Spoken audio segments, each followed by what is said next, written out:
Hello friends, ഇന്ന് നമുക്ക് സദ്യയിലെ കൂട്ടുകറി എങ്ങനെയാണ് തയ്യാറാക്കുന്നതെന്ന് നോക്കാം. ആദ്യമായി എന്തൊക്കെ കഷ്ണങ്ങളാണ് വേണ്ടതെന്ന് നോക്കാം. ചേന, മത്തങ്ങ, പച്ചക്കായ, കുമ്പളങ്ങ, വേവിച്ച് വെച്ച കടല, അരമുറി തേങ്ങ.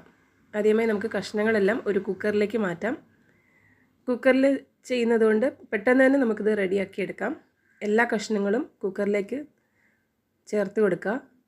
കടല 3/4 വേവായ കടലയാണ് ഞാൻ ചേർത്ത് കൊടുക്കുന്നത്. ഇനി ഇതിലേക്ക് പൊടികൾ ചേർത്ത് കൊടുക്കാം. 1 ടീസ്പൂൺ മുളക് പൊടി, 1/2 ടീസ്പൂൺ മഞ്ഞൾപ്പൊടി, 3/4 ടീസ്പൂൺ കുരുമുളക് പൊടി. ഇനി ഇതിലേക്ക് ആവശ്യത്തിനുള്ള ഉപ്പും വെള്ളവും ചേർത്ത് കൊടുക്കുക. ഒന്ന് അടച്ചു വെച്ച് വേവിക്കുക. 1 വിസിൽ മതിയാവും.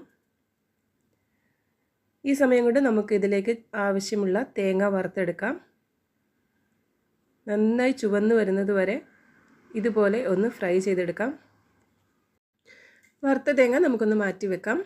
നമ്മുടെ കഷ്ണങ്ങളെല്ലാം നന്നായി വെന്തിട്ടുണ്ട്. ഇനി ഇതിലേക്ക് കുറച്ച് ശർക്കര ചേർത്ത് കൊടുക്കാം. ശർക്കര ചേർത്ത് കൊടുത്തതിന് ശേഷം നമ്മൾ വറുത്ത് വെച്ച തേങ്ങ കൂടി ഇതിലേക്ക് ചേർത്ത് കൊടുക്കാം. ഒന്ന് ഇളക്കി എല്ലാം കൂടി ഒന്ന് യോജിപ്പിക്കുക. നമ്മുടെ കൂട്ടുകറി റെഡി ആയിട്ടുണ്ട്. 5 മിനിറ്റ് കൊണ്ട് റെഡിയാക്കി എടുക്കാവുന്നതാണ് ഈ കൂട്ടുകറി. ഇനി അവസാനമായി ഇതിലേക്ക് കടുക് താളിച്ചൊഴിക്കുക.